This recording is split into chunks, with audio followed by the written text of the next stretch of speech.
Halo sahabat tech, jumpa lagi dengan gua Patardo di channel YouTube Tech ID. Nah, seperti kalian lihat nih di depan gua nih yang lagi gue pegang, ini ada kotak dari handphone Vivo X50 Pro yang baru launching tanggal 16 kemarin. Nah, karena kebetulan gue udah pegang barangnya, yuk kita akan coba sedikit melihat kayak gimana sih HP-nya.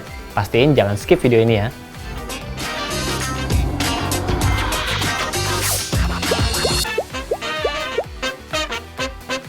Oke sahabat tech, karena ini sifatnya first impression ya, pandangan pertama. Jadi gue nggak akan mengulik lebih dalam kayak gimana sih, misalnya kayak performanya dan segala macam yang berhubungan dengan pengujian benchmark dan segala macam ya. Pertama kita akan lihat dari desainnya dulu. Nih layarnya 6,56 inci dan lagi-lagi AMOLED. Karena AMOLED makanya bisa pakai in-display fingerprint ya. Seperti produk-produk seri V juga pakai AMOLED ya.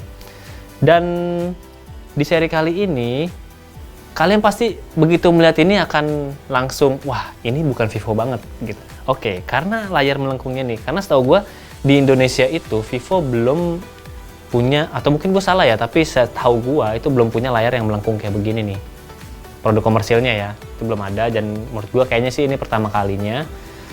Terus ada punch hole juga di atasnya. Ini 32 megapiksel ya punch hole-nya.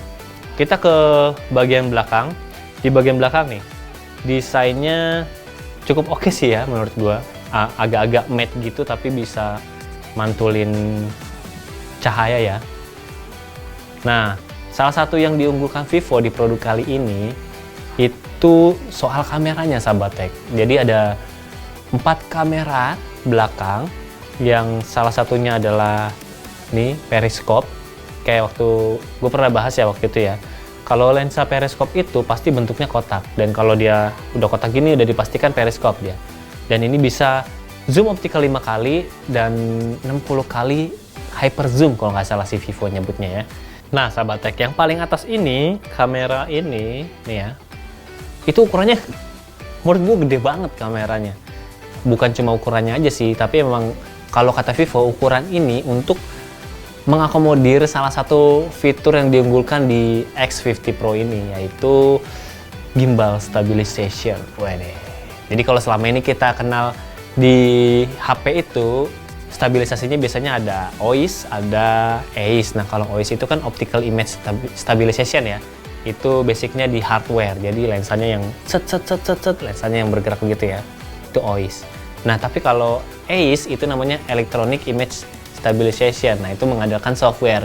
Biasanya kalau EIS itu ada crop sensor ya, jadi misalnya lebar gambarnya segini, nah nanti kepotong jadi segini, nah nanti sisanya itu akan buat stabilizernya.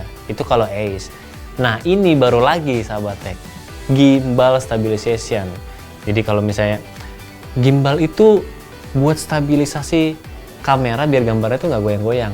Dan bener juga sih kalau misalnya kita perhatiin di sini ya.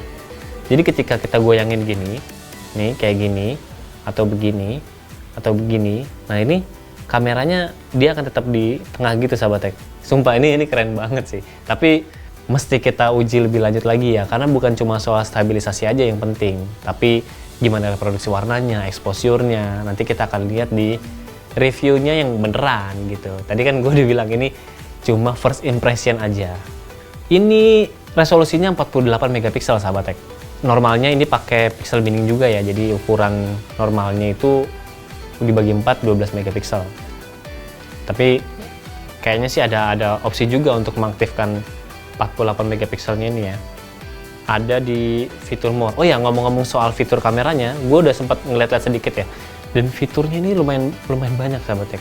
Kalau misalnya kita lihat di setting itu ada yang namanya micro gimbal calibration. Nah itu untuk kalibrasi gimbalnya. Jadi kalau waktu launching kemarin itu katanya gimbalnya tuh sudah, jadi dia bisa kembali, ada softwarenya untuk kembali ke posisi semula di awalnya dia. Nah itu perlu kita kalibrasi secara berkala gitu. Terus ada motion autofocus. Motion autofocus ini bisa eye autofocus sahabat tech, bisa body autofocus. Jadi ketika belum dicoba ya, tapi gue membayangkan ketika kamera ini disorot begini, dan ada objek orang di depannya, dan orang itu ketika orang itu akan gerak gini, nah ini fokusnya akan mengikuti. Membayangkannya begitu. Tapi nanti kita akan lihat lagi. Objek autofocus, kalau di sini double tap to lock the object and track it as it moves. Nah ini juga sama nih, objek autofocus, tapi kita harus di lock dulu di objeknya itu, nanti dia akan mengikuti. Dan bisa di foto dan video, tapi videonya beberapa mode doang sih katanya. Terus kita lihat stabilization-nya.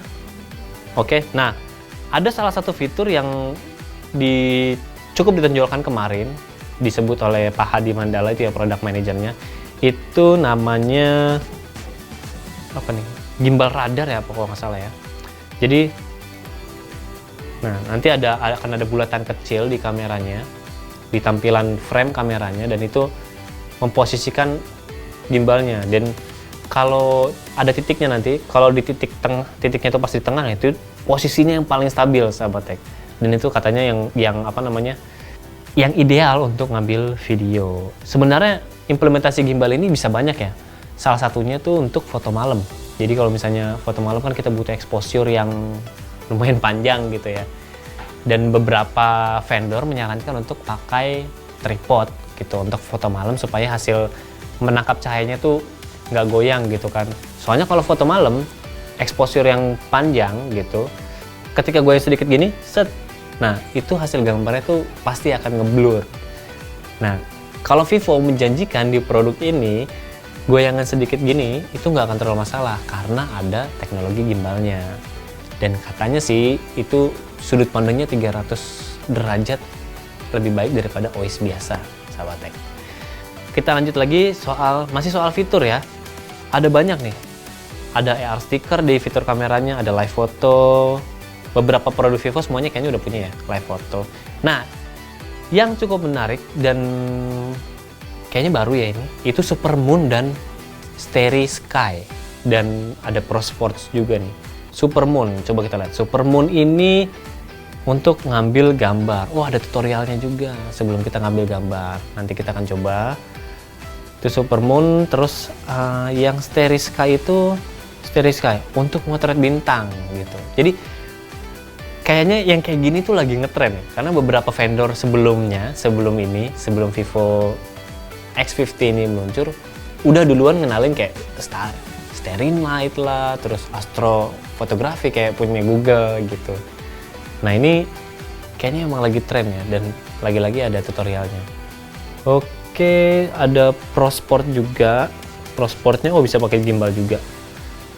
Terus Night Photo. Nah kalau ini Vivo itu salah satu yang diunggulkan dari fitur Night-nya ini adalah Extreme Night katanya.